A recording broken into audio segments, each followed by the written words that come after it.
Hello there, my friends. It is Friday, July 11th, at least in my reality. I know we increasingly are living in separate realities and not sure exactly what is real, which is a great reason to be a part of the stand-up community or any community based in, quote, reality. So welcome to it. Thank you very much for joining me today. I have the great Christian Finnegan joining me. It's been a few weeks since we caught up, and catch up we did. Had a great conversation with Christian live last night, right before our hangout, which was also real and awesome and helps remind me and others of what it feels like to connect with other people around the country. It's a very, very, very thoughtful, healthy, I think, thing to do. To get together with people the way that we do on Mondays and Thursdays at 8 p.m. So thanks to everyone who joined us last night. It was a huge group last night. We were there for, over 3 hours. Lots and lots of laughs and some really important concerns that we discussed and debated and talked about in a thoughtful way. As always, if you want to watch or relive the hangout, there is a link to the video of it all in today's listener subscriber email. If you're subscribed, patreon.com/PeteDominic, you can access that and so many other benefits of membership, including our Discord platform, where every day our friend Megan here in New York asks a daily question, which I love. And of course, we will also be getting together in real life, for real. About 50 people at least are committed to coming, and we'd love to have more. We can accommodate many more at Kevin's Farm in upstate New York, in Syracuse, New York, Kevin Richberg's Slate Hill Edible Forest. There's a link to it with a donation tab if you want to make a donation to cover the cost for food and drink and whatever other things that we might need for our gathering. It's Farm Jam, September 5th through 7th, just outside Syracuse, New York. Hope to see you there. Pitch a tent on Kevin's property if you want. That's what I'll be doing. Camp out with me. All right. So now I've got to get to the news. I've got some headlines. I've got some clips, and then my conversation with Christian Finnegan. So let's get to it. Lots to discuss. Feeling burnt out here on the news at the end of the week, and happy that it's Friday. Going to take at least 24 hours away from it all, and then get myself rejuvenated and ready to fight again, to work again on Monday. Love the work, but the content can certainly be depressing. I'm so happy that you're here with me on the journey to discuss it, debate it, interpret it, digest it, and other words like that. Let's start with what happened yesterday in California, where federal agents are clashing with protesters during an immigration raid at a cannabis farm. This is a pretty dramatic video. Agents fired crowd control munitions. Demonstrators were throwing objects at their vehicles, and violence is increasing in these situations. You did see a nonviolent protester standing in front of a military Humvee looking like Tiananmen Square. That was pretty courageous, and that image went viral. That was one big story yesterday. The other big story was tariffs. The trade war is back. Our tiny king now threatening to impose a 35% tariff on Canadian imports starting August 1st, upending the trade talks that were occurring. So he's gotten moody, he's gotten emotional, and he's blowing shit up again. And 2 days after the Supreme Court allowed the administration to slash the federal workforce, they're doing just that. The State Department told workers it was about to begin layoffs. So we'll follow that and see what happens. And if you know anybody that works in the federal government and wants to come talk to me, send them my way. Saw this and wanted to mention it. Some of Iran's near bomb-grade uranium apparently survived American and Israeli strikes last month, according to the Israelis. Okay, so Trump wants to say that it's all obliterated. Well, the Israelis are saying that some of their near bomb-grade uranium survived the strikes. And is there an Israeli airstrike near a health clinic in Gaza killed more than a dozen people, according to the hospital that received many of the dead. The violence continues against the Palestinians in Gaza. Israel agreed to let more humanitarian aid in, however, after discussions with the European Union. We'll see if that happens.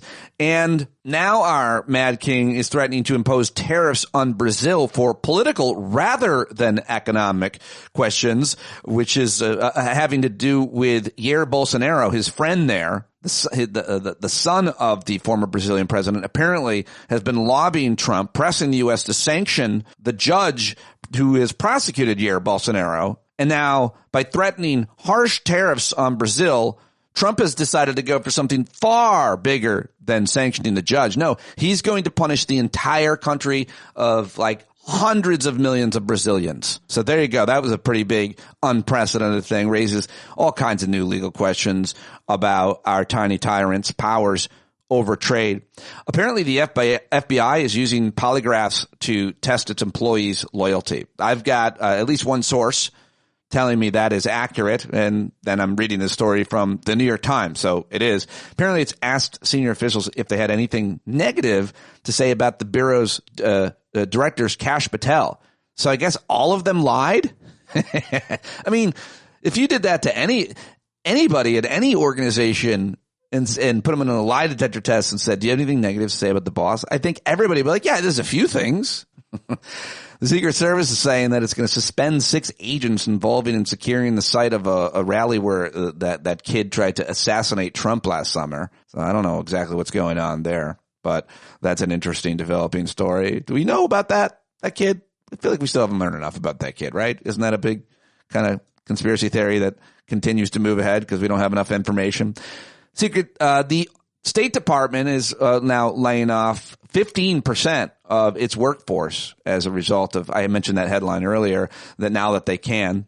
Justice Department issuing subpoenas demanding confidential patient information from doctors and hospitals that provide gender-related treatment to minors. So that's a major story that we need to look into. A whistleblower who's accused the Justice Department of pressuring lawyers to ignore judges and due process rights of migrants is talking, and it's a massive story. All of these stories are. I mentioned the federal court blocked the Trump administration from enforcing its executive order ending birthright citizenship. I think I mentioned that yesterday.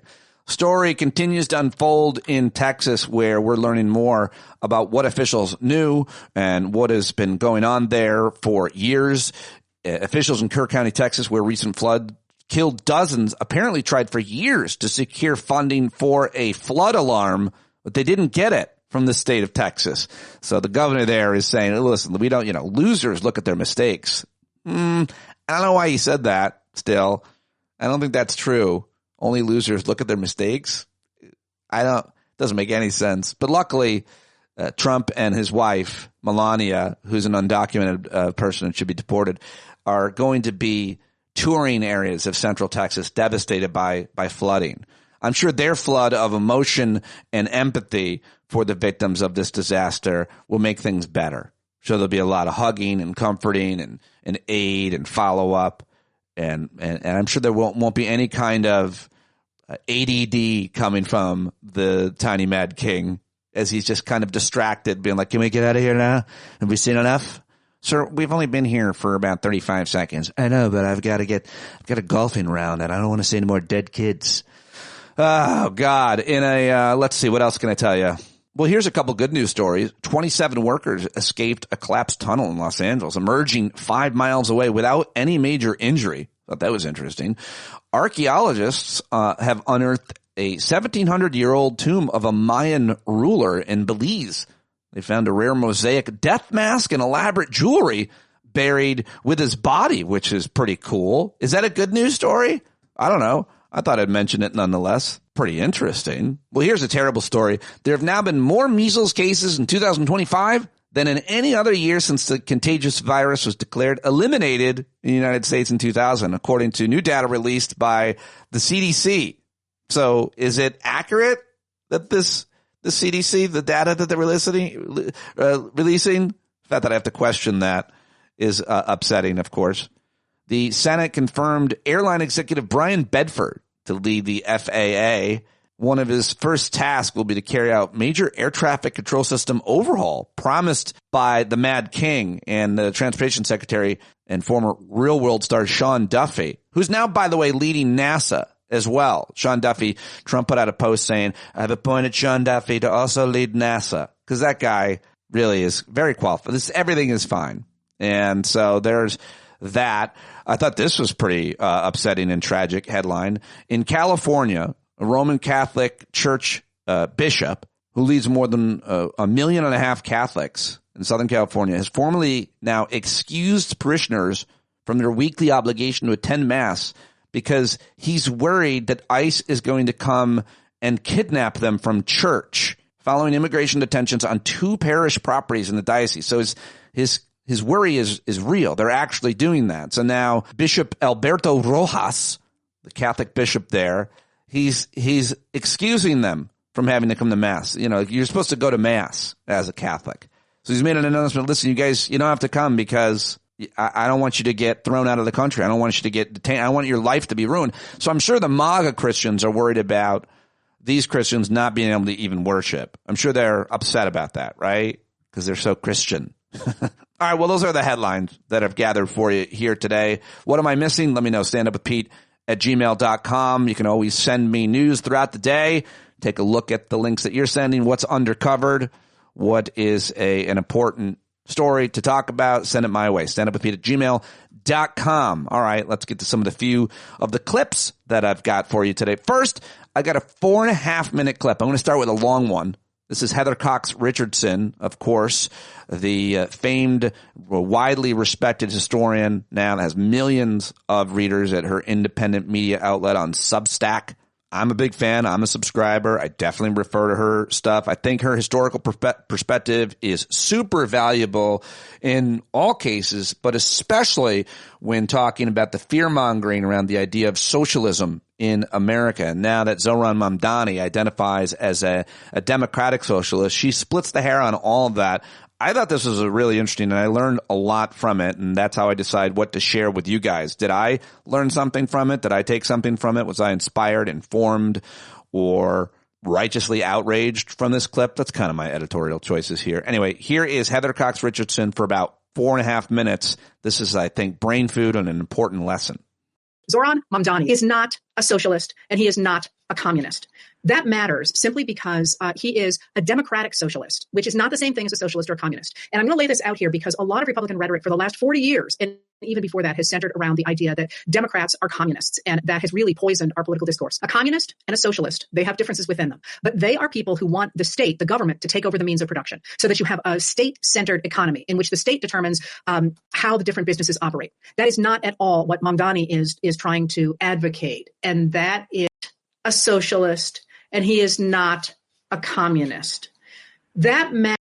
Zohran Mamdani is not a socialist, and he is not a communist.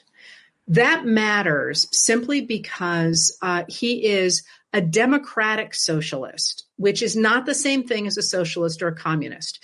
And I'm going to lay this out here because a lot of Republican rhetoric for the last 40 years, and even before that, has centered around the idea that Democrats are communists, and that has really poisoned our political discourse. A communist and a socialist, they have differences within them, but they are people who want the state, the government, to take over the means of production so that you have a state-centered economy in which the state determines how the different businesses operate.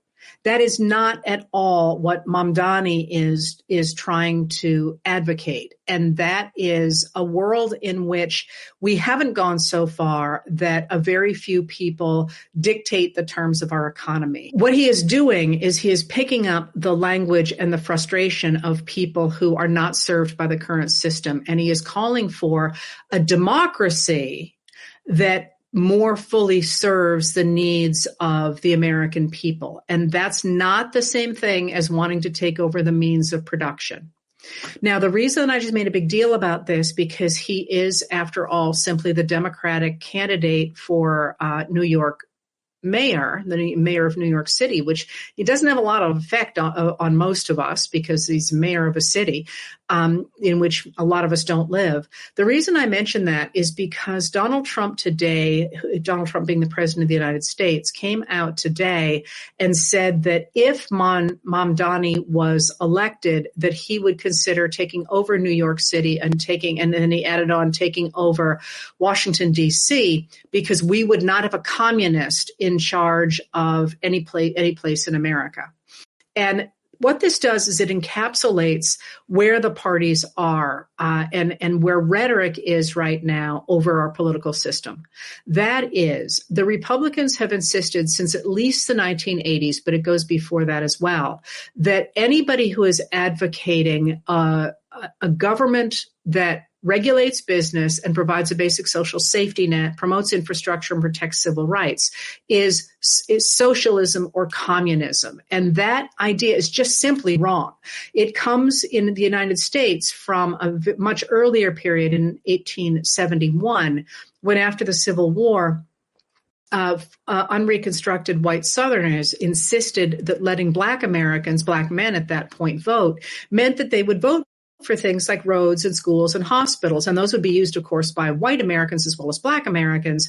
But what they said was those things could only be paid for by the tax dollars that came from people who had stuff. And the only people who had stuff were, after the Civil War in the American South, were white guys who had land.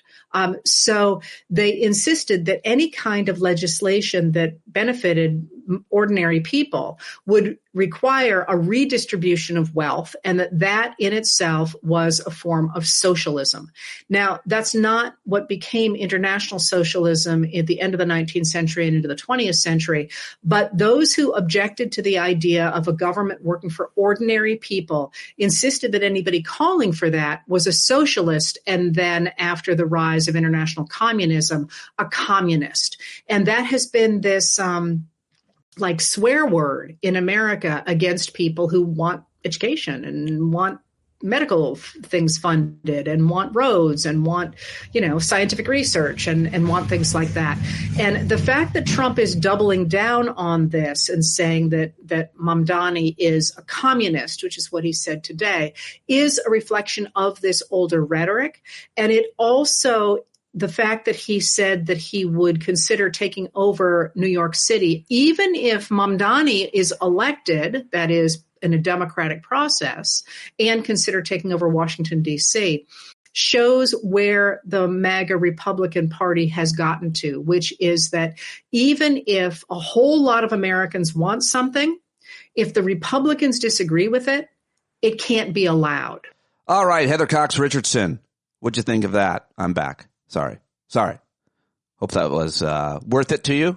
I love that. I loved the context. I think history matters so much, which is why I've always done so many segments with historians. I think the context matters and we learn so much from it. And of course, or else you're doomed to repeat it, which of course we are doing just that. Let's get to, I just love this clip. I just love Tiffany Cross. She was on CNN arguing with some New York Post opinion columnist. And I love that she tells this woman, it says, I don't know how you can fix your mouth to say this. I shared that yesterday on social media, and I thought these are the best words right here. I don't know how you could fix your mouth. I've never heard anybody say that on cable news or really anywhere. I just loved it very, very much. So here it is.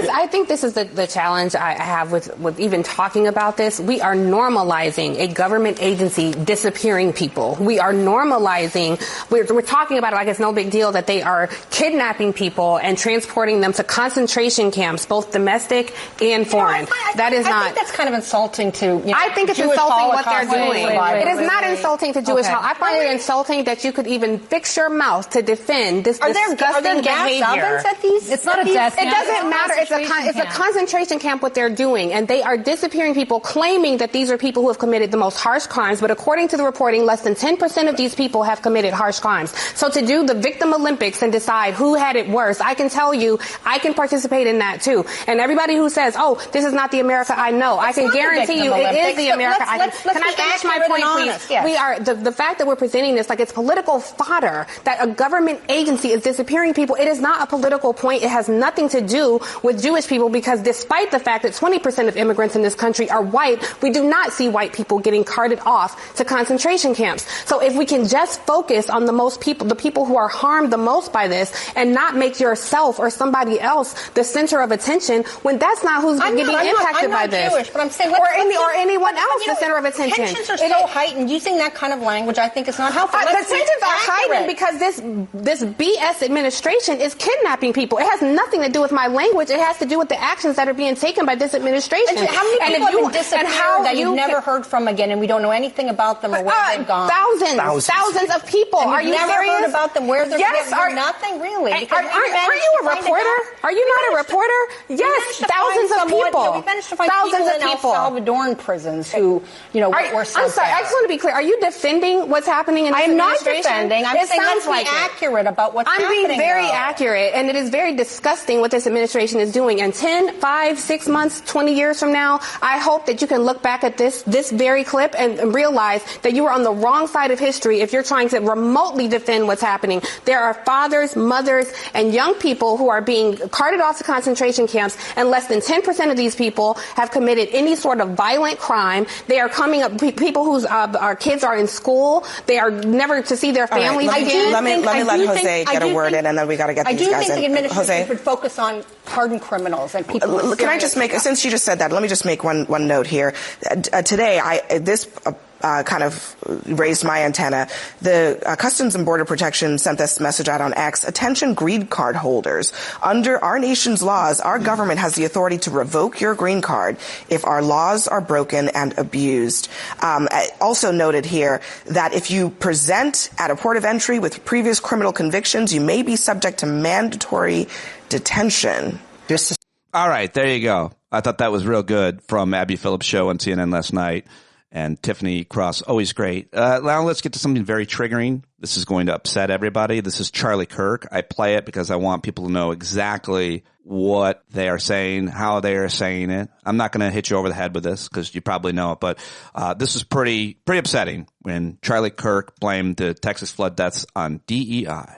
What you are not being told by the media anywhere is that the death toll likely would not have been as high if it wasn't for DEI.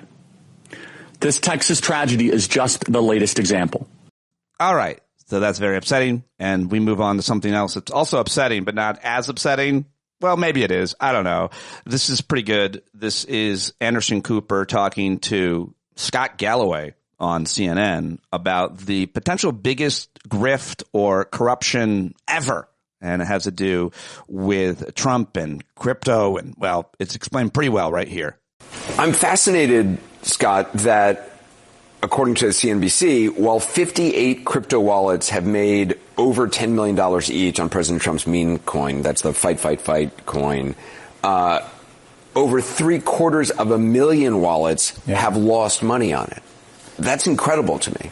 Like 58 people who I guess somehow were in the know. Yeah.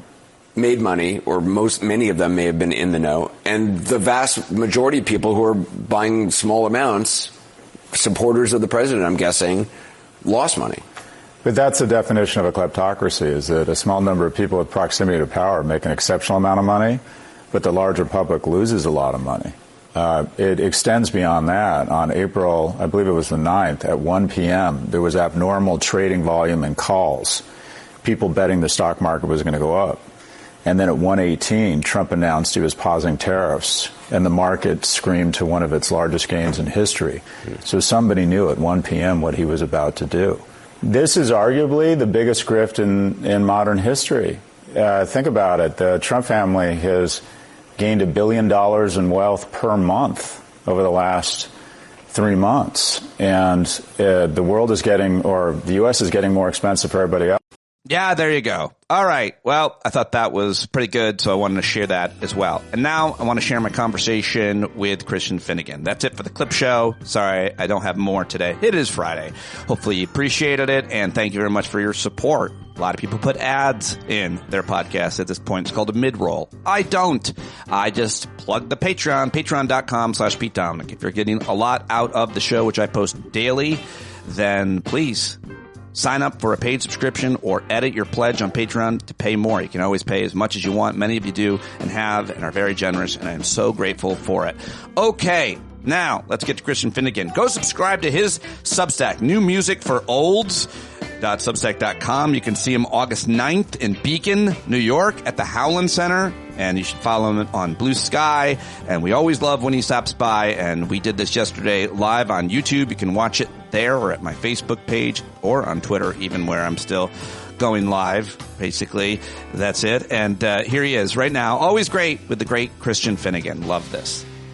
We're live now, so there's no going back. There's how exciting. Going back. Thank you very much, Christian Finnegan. It's been too long. People must be very excited to see you here with me that are lovers of yours. I just can't imagine the level of excitement that people must be feeling. I mean, I bet you I can. I bet you I could describe that level of excitement. I bet it was similar to the level of excitement that you had and that your audience had when you performed at your dad's elder care facility a week ago. Yeah, nice segue. Yes, this is true.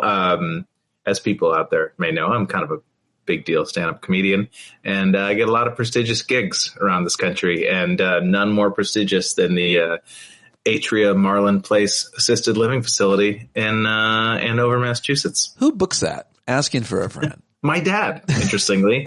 Yeah. So the short. Yeah. Why would you say yes? I'm an idiot. To keep that in mind, and also. I always try to think of when it comes to being a good son and tending to my father's needs, I always ask myself, what's the least I can do? And this felt, well, I mean, I actually did tell him, I was like, there's so many things that like I can't do as a son. Like there's so many things I can't, i.e. give him grandchildren, which I know he desperately wishes he had. Did you do that? Did you do that joke? No. Oh, that would be funny. No, I did. It's not. But anyways, but this is one thing I actually could do. We were talking, and he was, without meaning to. I mean, every conversation you have with your adult parent over the age of 75 is a guilt trip, whether they want it to be or not. But he was like, could you come and do some stand up at the Atria, which is the place he lives. And I said, oh yeah, sure. Absolutely. And I was thinking 10 minutes, do 10 minutes of stand up at the end of the, soup or whatever. And then after I already agreed, and he's like, so, I'd like you to do an hour. And I said, Dad, no one wants that. No one wants that. No one wants that, or no one needs that. And he's like, and he started getting really weird. He's like, but the entertainment hour is from 3 to 4 p.m. And if the whole hour isn't allotted for, then that could cause problems and disruptions. And so I haggled him down to 40 minutes. Wow. And then I basically told him, I was like, how about I do 40 minutes and I tell everyone in the audience that it was, or I'm sorry, how about I do 20 minutes and tell everyone it was 40? Like, how many people would know, honestly? But I ended up doing, I think I did close to 45, which you were having fun. You had fun. Nah, I wouldn't say that. Oh. There is something in me that first of all, I always want to do my time. I mean, that's like a comedian ego thing. Yeah. I think you know how it is. It's like if you're contracted to do a certain amount of time, sure, you want to do that time. Yeah. You don't want to feel like the gig defeated you. You know what I mean? Right. There's nothing worse than being like, how much time do I have left? And they're like 20 minutes. You're like, I think I'm done. So the hardest part of it, honestly, what I was trying to explain to my dad is like, Dad, you don't understand. Like, first of all, roughly 1/3 of my material, at least, is filth. Right. If not sexual and just inappropriate for that venue. And if you take that 1/3 out, another third of my material is like very morbid or very like not appropriate for people who are ready to take the next stage in human development into, right. Put it that way. Yeah. So I was digging through like bits from 20 years ago. Like I was trying to find like, all right, what am I going to entertain these people fine. with? Whatever it takes. Yeah. Yeah. And of course, like I had to relearn. Have you ever had to relearn your own stand up? Like you're doing No, mine's like not that smart, but old people love filth. You know, it's kind of like when you do a college. The students want filth and the faculty wants filth, but the faculty does not want filth in front of the students. Got it. Yeah, the manager. Vice versa. Yeah. Do you know what I mean? Yeah, so it's like you can't. Yeah. So it's like the staff there is not open to that, and it's probably for the best. I think I went to visit my dad, and he's 80, which is very young for the residents of his facility. Oh, he's a spring chicken. Okay. But he acts 90, but he is 80. You must have made him look good to all his. I did. It was really weird how much he wanted the sort of props. It's really important, like his status among the other residents. At one point he said to me, he's like, because he thinks that the faculty, the staff like loves him. And he's like, of all the residents here, I am the most beloved. That is hilarious for him. I had to tell him that, Dad, that is like the elderly man's version of, I think the stripper is into me. Geez, I have not thought hardly at all. I'm lucky that my parents are still with us and doing great and living together at my childhood home and doing all kinds of stuff. But I haven't thought at all about the culture of one of these, however people describe them best, because part of that is because they're all seemingly so different. Some are higher end, some are bare bones, some are for this population, some are for that. My dad lives as a sweatshop, basically. They make small iPhone pieces, and they're chained to sewing machines. They're able-bodied, and so they need to be put to work. Yes, exactly. They're but yeah, no, I mean, I think my dad's is kind of like mid-tier. It's like, it's nice. But it's not a Cadillac, but it's not a Yugo either. But not to get too deep at all. I mean, we can have fun with this. It's not that deep. But your dad's 80. He lives at this place. Don't we want people to like us, be impressed with us, feel important in our community, especially if it's kind of insular like this? At 80, are we supposed to be all Buddha and enlightened and not care what anybody thinks and not need anybody's approval? I can see it both ways or somewhere in between. Everybody's different, but it seems pretty normal. And I'm sure if I were in that situation, or if I am, I'm going to want everybody to know me and like, well, I'm not going to change that way. I'm going to I know you. You would be down there glad handing. And that's the thing about my dad is I think this is true of a lot of people. My dad is actually a very solitary person. He's a person who spends 90% of his life alone by himself. And that was actually one of the reasons that I was encouraging him to move out of his condo. Yeah. Just because his dog passed away like 8 months ago, and that was kind of his only reason to leave the house. Yeah. And so connection, loneliness. He has sleep issues too, and so it's like he was sleeping till like 3 PM and not going to bed until 5 AM, and so that's where we're like, all right, it's time to make this transition, and so I think my dad, like a lot of people, I think he spends most of his time alone, like a lot of men, but when he is amongst people, he wants to feel appreciated or respected, like it means something to him. And I'm not trying to mock that. It means something to me too. I mean, we all want to be, but he's, my dad's the kind of guy who will shout out the Jeopardy answers. Okay. All right. Well, that's funny. So it's like, he wants people to be like, oh, wow, Bob Finnegan knew that one. Made me laugh that you made fun of me about how who I would be glad handing. Go deeper though. Like, who am I I'm 80. I don't even know enough. I don't even know if I've visited one of these places. You would be running the Silver Sneakers fitness program. Okay. If those ones where they're all sitting in chairs and they're lifting like probably like a jazzercise or maybe if there was a pool, I'd probably get in there and do some. Yeah. Little aqua aerobics or whatever they call that stuff. Yeah. For sure. Okay. Yeah. Squeezing in a bit or two. Yeah. You're doing some crowd work. Very important. Yeah. I love that you didn't even allow me to have a bit. You'd be like, no crowd work. Maybe not so much material, but you'd be a good MC.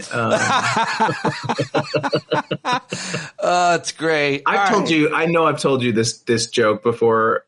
There's a mass murder event at a comedy club in the middle of a comedy show, and there's dead bodies and blood everywhere.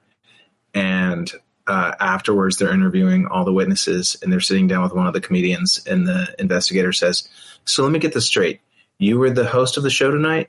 And he says, "Usually I feature." It's so good.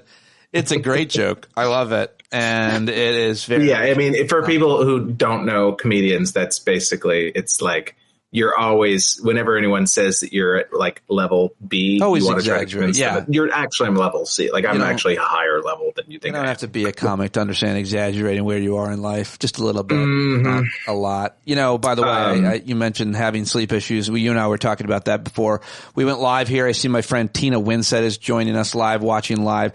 And I just have to say this about you guys, because I know she has sleep issues. It's probably the issue that I have the least amount of empathy for, because I look at I look at you people. I didn't know where that sentence was going to go, but it wasn't there. I look at you people and I go, it's the best thing you can do to get away from your problems or your anxiety. What is wrong? Just go to sleep. And then you'll escape. I just did it. It was amazing.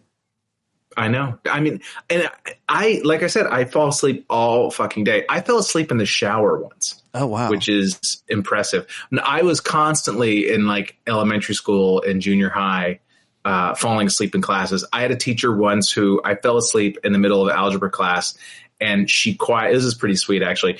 She quietly had all the other students leave at the end of the class. And so when I woke up, it was literally just me and her staring at me. That is funny as hell. Because I would always be like, no, I wasn't falling asleep. I wasn't falling asleep at all. I had a teacher once pull me out of class, and he was like the English teacher who was like former hippie guy. And he was like, come on, man, tell me what you're on. I know you're on something. You can tell me.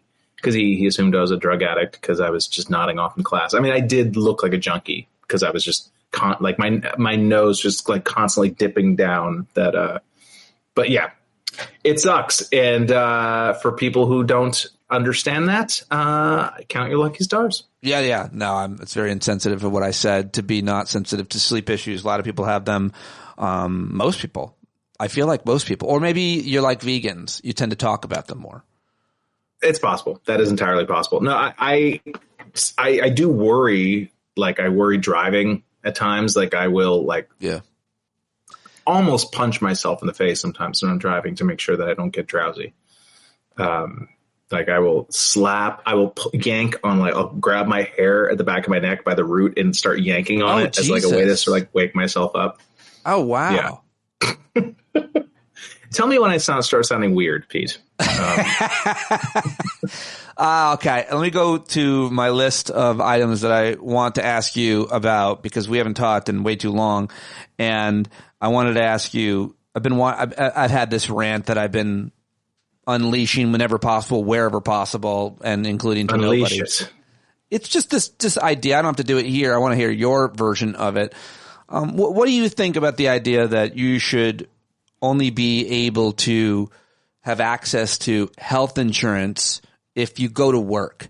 Because my point is healthcare is a human right. Every country in the world that's civilized offers everybody health insurance. And I personally think that if you stay at home and play video games and masturbate and smoke pot and you don't do anything as a productive member of your family, your society, or anything else, you still deserve health insurance. And if on top of all those things, you're also an asshole, yep, you still get health insurance like every other country. This idea that they're pushing, that they've said so many different ways and times about this and other social safety net programs, you can only get it if you go to work. It's health insurance. It's not like you're getting a check every month. It's just health. It's like a just in case you get sick or injured thing. What do you think about the argument and that talking point? What do you say? That's really what I'm trying to get to.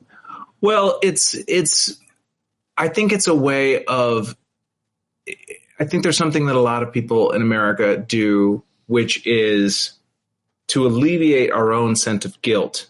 We will say, well, that person should have done A, B, or C, and therefore I can stop thinking about it. Mm-hmm. They didn't do the thing, so I don't have to, like, oh, you got breast cancer and now you're hundreds of thousands of dollars in debt and your kids aren't, basically taking, you have your kids are home taking care of you and taking care of your other children or whatever. It's like, well, you didn't work enough. And so therefore I don't have to let that cognitive dissonance get to me. You didn't do your, if you were working hard, this wouldn't be a problem. So therefore it's not my fault. I of course, the whole, that whole argument about like you should be working if you want health insurance, it completely ignores the fact that we have moved to a gig economy over the past 25 years to the extent that like fewer and fewer people actually get job health insurance covered by their employer. Fewer and fewer people have one employer. They try to argue two things that are contradictory to each other, which is that governments or businesses rather should be not have to do all these regulations and, you know, entrepreneur spirit, and you should be able to start up small business. It's like, well, most of the small businesses don't provide health insurance. So if you're going to sort of try to support small business as a model for the country, which I think is a good thing, it's a very good thing, well, then you can't at the same time make all health insurance employer-based, because none of these small businesses can afford health insurance. And it's just not a moral issue to me. I mean, it's a moral issue, but not in the way I'm saying whether or not you get insurance is not like whether it's not a question of deserving it. Right. It's just everyone gets it. Everyone gets it. It's like saying like, I'm not going to let you drive on this road unless I know you have a job, or I'm not going to let you call the fire department unless you have a job. It's like we have a government to perform certain functions, and for some reason we've roped off health, like physical, actual health, as something that is not under the umbrella of what a government is supposed to provide. I mean, what the fuck do people think life, liberty, in pursuit of happiness means? Like, what does life mean to you? Health. When you say that people have a right to life, I mean, to me, that means being alive. And how are you kept alive? By being able to go to a doctor and being able to get dental checkups and not dying because you were too afraid to go to an urgent care, or you were afraid to call an ambulance because the ambulance is going to cost you $3,000 or something. You know, I mean, and not only just aside from any sort of moral implications of it, I think it's just more cost effective at the end of the day as well. For sure. For all parties. I mean, the trickle down effect, even that quote unquote, like undeserving person who's playing video games, whatever the cliche people want to use. It's like the downstream effects of that person not having health insurance affect everyone around them, affects their family, affects their employers. Like, the guy I was depending on, the manager, I own a restaurant, and the general manager, who I can't afford to pay health insurance for, or whatever, one of the servers, one of the bartenders, whatever, he didn't go to the doctor for 6 months, even though he had a horrible pain in his chest or whatever. And now he's out of work for 3 months because he didn't deal with this in a timely fashion. He didn't get regular checkups or whatever. I don't know. I'm sure there's people who do this stuff for a living who could put some numbers behind this, but I really feel like a general level of care for every single person in this country would more than pay for itself. Yeah. Yeah. I mean, especially insurance itself, it's just paper pushing. Yeah. It's not some technically challenging concept. It's insurance.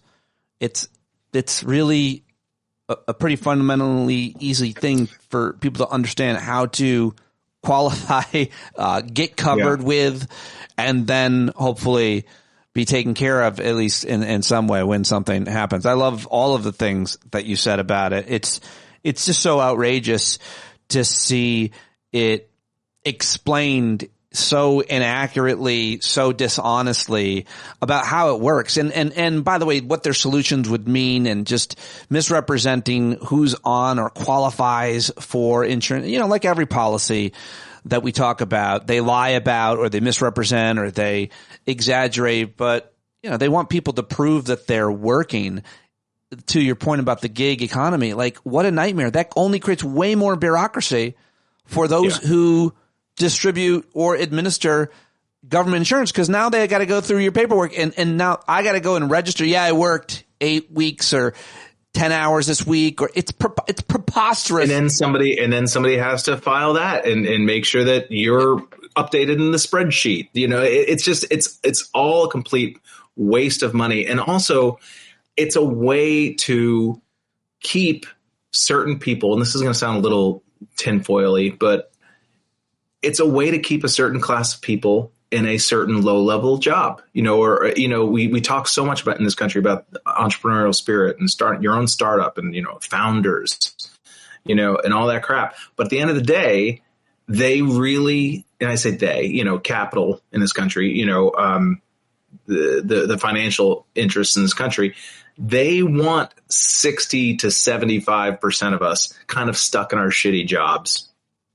They don't really want people, trying to start new things. They want the opportunity. They want the ability to found companies. Well, and they can't stop me but from they need people stuck doing their shitty jobs. And the way to do that is to tether health insurance to that shitty job so that people don't feel like they have the mobility to try their own thing. They would much rather the vast majority of people just kind of stay making their lives possible. Like, I need you to stay doing your job so I can have freedom. I need you to be unfree so I can be free, is essentially. I mean, I think you may be giving much credit to elitists in terms of what the agenda might be rather than just saving money or not having to pay out insurance policies. Although you could argue it's also, competitive thing to have at your job, but not in lower skilled jobs necessarily, where there's going to be more people that are applying for a lot of those work before robots take them over. But you know what? Those elites can never stop me from becoming an entrepreneur, a successful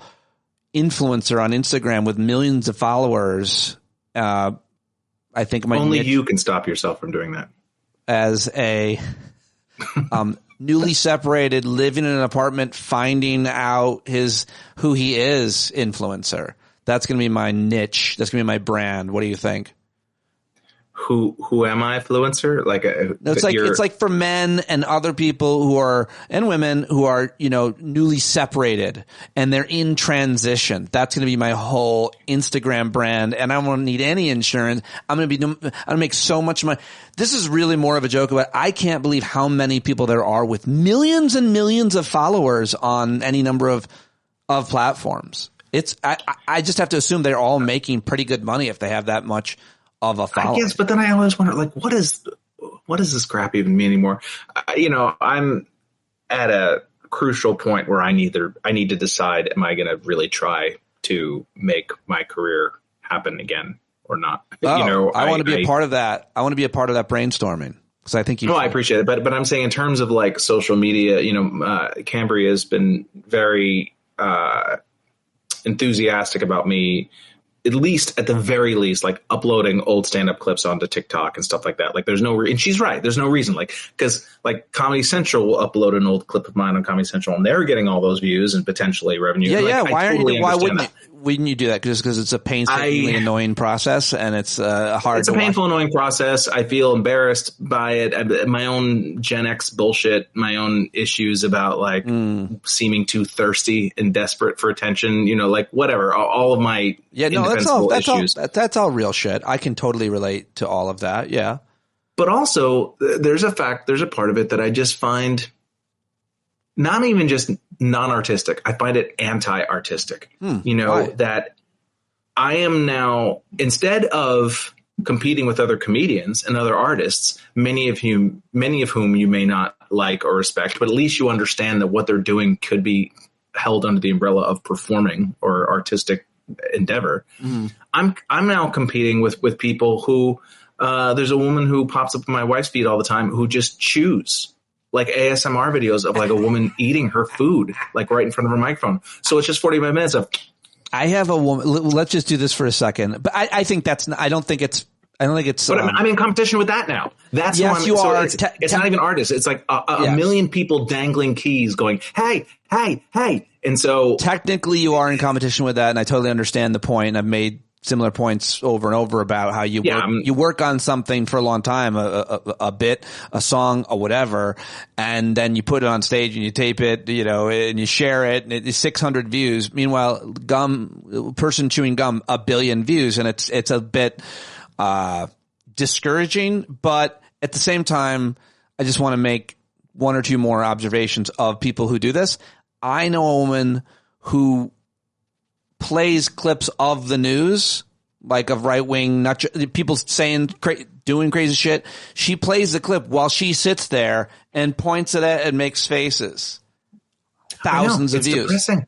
What? She's just playing a clip, and but that's what I'm saying. You're watching her watch it, I guess.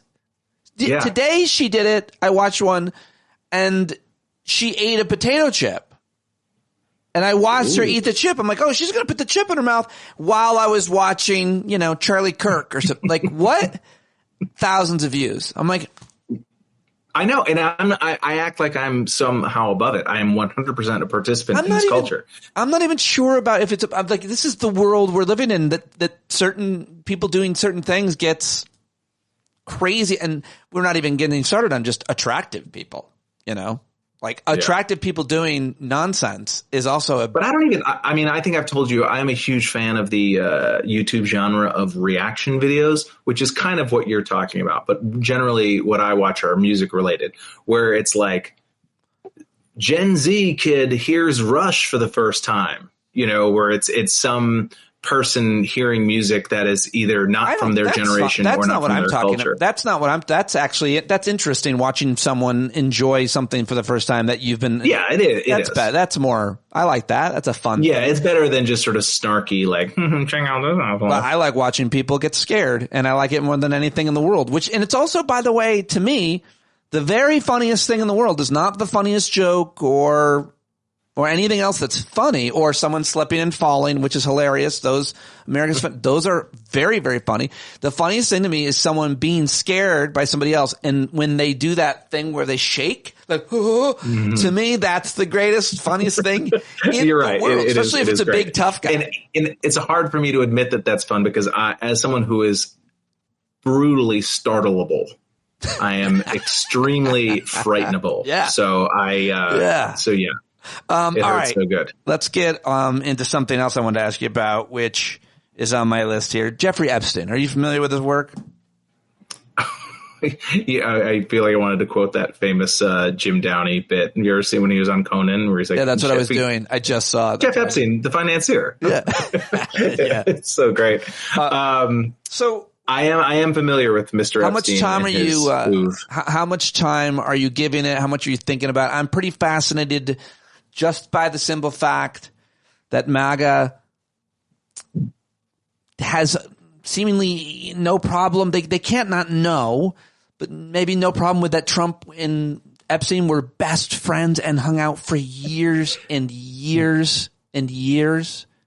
The amount of and that would be maybe distance, why he's dead and the list isn't being. I don't think Trump killed him or had him killed, but it would be it would be a perfect motive for the most powerful man in the world to have him killed or look the other way, and then of course not let this list out. And watching Don Bongino and Kash Patel, who ranted about it on their radio shows, where's the Epstein list? Now be like, there's no list. And Pam Bondi, the Attorney General, he's dead, and watch them all get raked. Like, what are your thoughts about the whole thing? Well, I mean, there's a term, burned by the fire we made, which is what's happening to these people. It's like, right. I don't know if there was ever a list. I don't think that there was ever like an actual like written down list. I do think, I don't think that he was murdered. But I do think you've seen The Godfather, I assume. Have you seen The Godfather Part 2? Yep. Frank Pantangeli, Frankie Five Angels, who the guy who is going to rat on Marco Corleone, and then he Robert Duvall goes and visits him in prison and says like, maybe you should kill yourself, and then and he bleeds out in the bathtub. I think that's what happened with Jeffrey Epstein. I think this happened under the plausibly deniable supervision of Bill Barr. I said Bill Burr. Bill Barr was there. It was brutal. The guy killed himself. It's brutal. Anyway, I don't know what happened. I wasn't even watching. Yeah.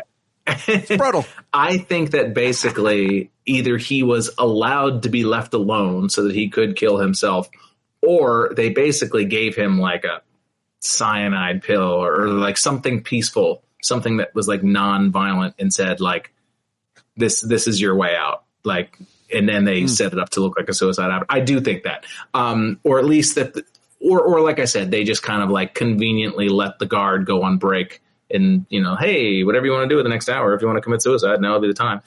And I think it would be really strange. I would have a really difficult time believing that Jeffrey Epstein did not keep some kind of compromat. I don't mean like an actual list of clients, but it's like just as a matter of self-protection, if nothing else. If the most powerful men in the world, the richest, most powerful men in the world, were fucking teenagers in my house, I think I would want to protect myself slightly. Like, you know what I mean? Like, I would want to have some sort of like evidence that they were willing participants in this. You know what I mean? Like, so it's like, I would be surprised if there wasn't some sort of videotape or pictures or something originally, but I think they've long since been destroyed. I don't think anything exists anymore. I think that there was probably a mutually assured destruction vibe that I think everyone was just like, oh, just burn all of it. Like, you know, whatever was in that house, I think has long since been torched. But I think that the idea of this list, which apparently like the first mention of a list was like on like a QAnon message board. It wasn't like a reputable news source. Yeah, it was just one of these things that bubbled up. And then it was very useful to the Kash Patels and Don Bonginos of the time to fuel this. And then they were the dog that caught the car. And now they have to. So either they were either lying then or they're lying now, or both. But it's either one. They never really believed there was a list, but they understood it was going to be a great cudgel to wield against Biden and Democrats in general. And now they have to contend with the fact that they have been caught in their own lie. Or two, they thought there was a list. I just refuse to believe that they genuinely thought that there was going to be some Epstein list. And then like, oh, well, turns out, because if that was true, they would be releasing every single bit of info they have. If there was no list, they would be putting out more stuff to see, like, here's everything we found. Well, they did give did give a binder to all the MAGA people who had been railing on it, and apparently there was nothing. No, yeah, they think they just went to like the Jeffrey Epstein Wikipedia page and hit print. Do you think it matters? You know, you saw Trump yesterday be like, why are you still asking about Epstein? What is with this? Well, you're obsessed with Epstein. Why are you asking about him? Well, I mean, there's a bunch of different stories to it. I mean, it's obviously you don't want to downplay sexual assault of children and whatnot, but I mean, this is the story that they made. This was their calling. This was their path back to power in this country, is sort of on the backs of these conspiracies, and was the animating. I'm not saying that every person that went to vote was voting for or against who they thought had been to Epstein's Island, but the real foot soldiers of the MAGA movement, the online warriors, the Alex Jones acolytes, and the Tucker Carlson people and the Rogan people or whatever, they were animated by this quote unquote, I don't know, controversy, whatever you want to call it, conspiracy. Yeah, they were animated, and that created an energy that allowed Donald Trump to make it back to the White House. And so, you know, of course, the problem is that I think a lot of Democrats kind of always assumed that there wasn't an actual physical list, because this isn't an episode of 24. This is real life. And so as a result, Democrats are going to end up just like letting it go. Whereas if we were Republicans, this would be investigated news every night for the rest of the year. To the hilt. Right. So many other things I want to ask you. I know we don't have too much time left, but I don't know if you got to go, but I definitely got to ask you. I guess I'm looking at my list, the big bad bill, tariffs, trade wars, Supreme Court, the Texas flood. But I guess the one other thing I have on my list that I know I have to ask you about is Zohran Mamdani. Because what was your wife's role in his campaign, and what was your familiarity with him and of course Christian lives in Queens, and I just want to get your thoughts on his big primary win and kind of the reaction. Oh man, yeah, we haven't talked since then, have we? I kept meaning to talk to you or Cambry, and I just didn't. Yeah, Cambry was actually working for the campaign as a canvasser, like she was like an employee of the campaign for the 6 weeks or so leading up to the election. I went out just one day and did some door knocking, but she was actually a paid employee, and it's a kind of a cool thing. I mean, he was our assemblyman here in Astoria. And before he even was elected to state assembly, I think he had done some sort of fundraiser at QED, which is the venue that my wife used to own. And she had worked with him in various capacities during the pandemic and things like that, and always found him to be like a real, like, positive, smart, well-intended guy. But I mean, not in a million years did I, even in a week before the election, even when I was volunteering or trying to facilitate Cambry's volunteering and whatnot, I didn't really think it was a realistic possibility. I mean, I was there. There was a giant DSA watch party at the beer garden, which is right across the street from our apartment. And so there were probably, 700-800 people there. I'm bad at beans in a jar, but being able to watch those results come in and to not be horrified. Like, it's been so long since I had an election night that wasn't either horribly depressing or just like I barely made it, like, sigh of relief. And that would have been really tough to see Andrew Cuomo win. So that's the other outcome. I mean, I had prepared myself for that. I don't know how you eventuality. Well, and I thought that even if prepared yourself, just punch yourself in the dick for a day. Like, how do you mentally prepared for Cuomo to be? Pete, I am always ready to be disappointed. All right. Let's be very clear about that. It is never, I expect the worst, generally speaking. But it had been so long to be able to experience, like, oh my God, something good is happening. I mean, first of all, and I don't think there's been one good thing that's happened since then, but it was a pretty magical experience to be amongst all these people who were just so excited and thrilled and were in it for the right reasons. And I don't know, man, it just for a brief moment, it's like you could see a glimpse of a better politics, of a better way of public service is how I would say it.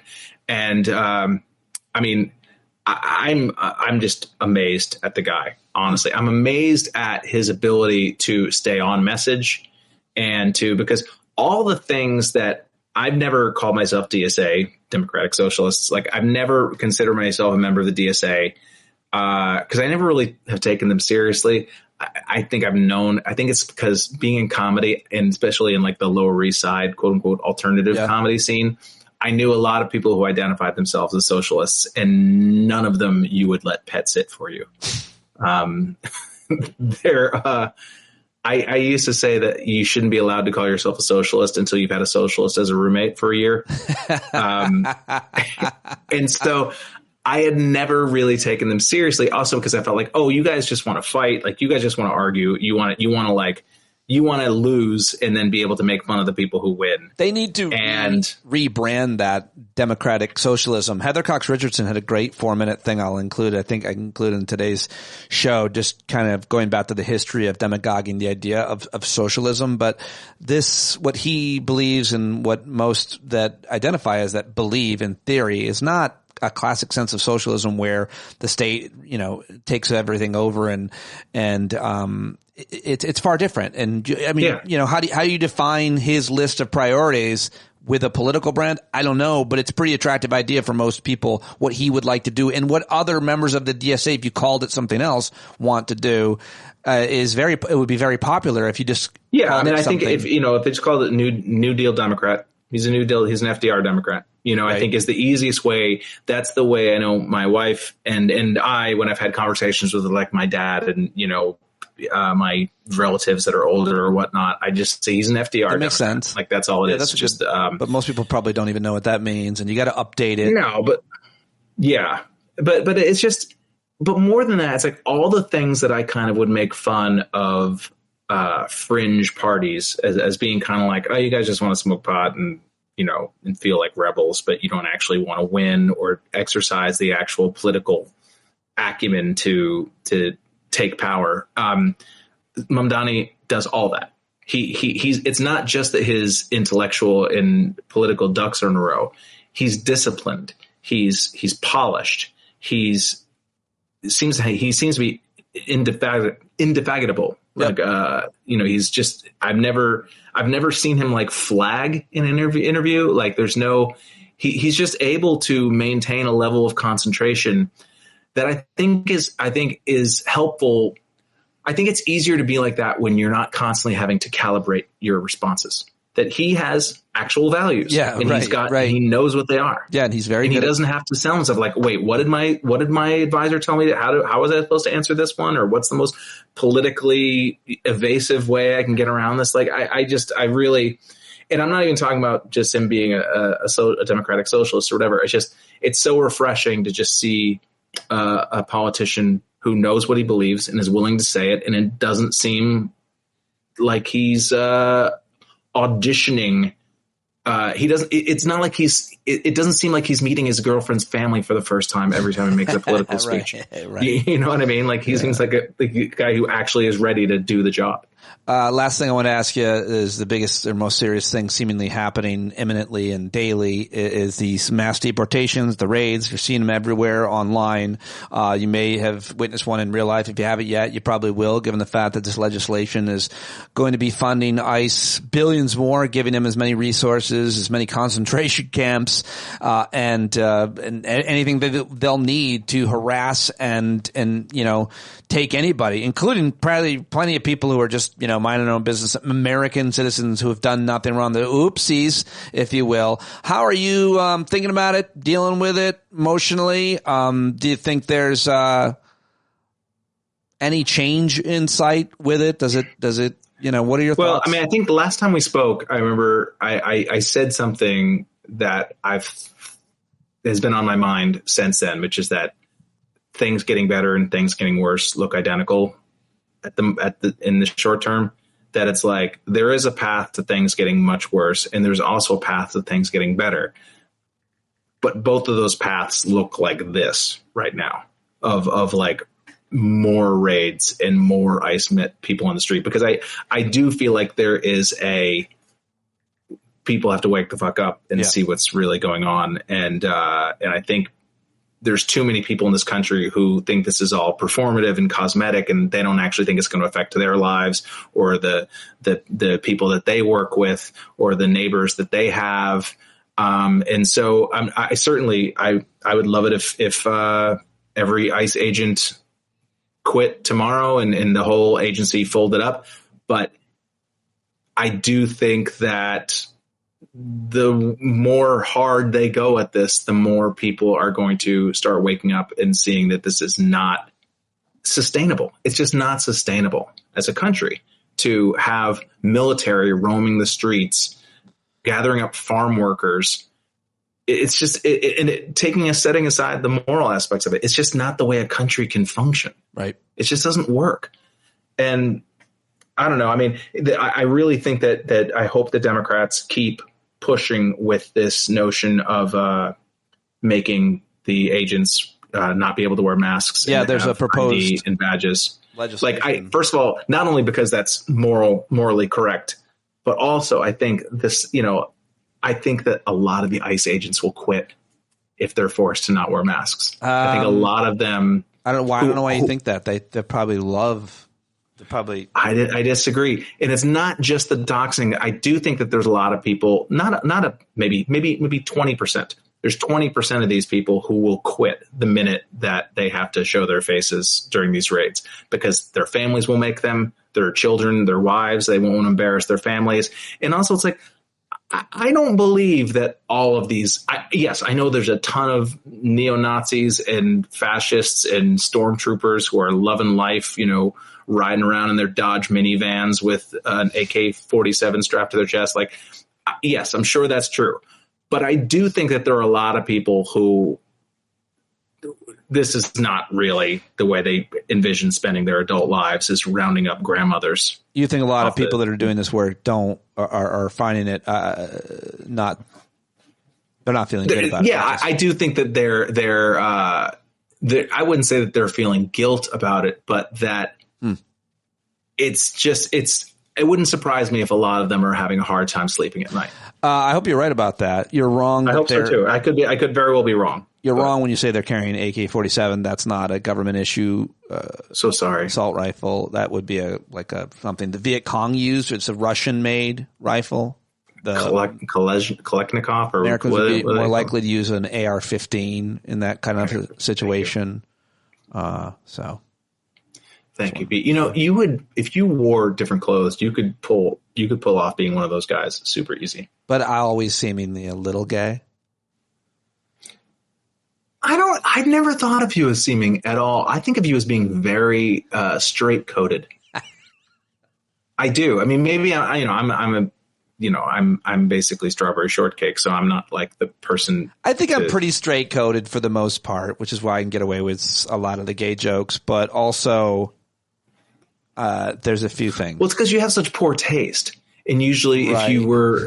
if you were gay, you'd have better taste. Right. I think that's what it is. That is a really good point. I do keep some of my preferences private, just in case, so, like, you know, how much I love Les Mis or something like that. But yeah, do you actually love Les Mis? I saw it 4 times on Broadway. Holy shit! I didn't know that. I hate musicals. You know that Cambry and I, a couple of years ago, for a concert at QED, we performed the confrontation. You know, between Javert and Valjean. I can't talk about it. I just said I like the show. Valjean, at last we see each other playing. I gotta go. Okay. It's probably for the because I'm super straight. I don't even like talking about it. So unless you want to talk about horseshoe, I mean, again, and I'm not. There's not a value judgment, but I'm just saying it's like.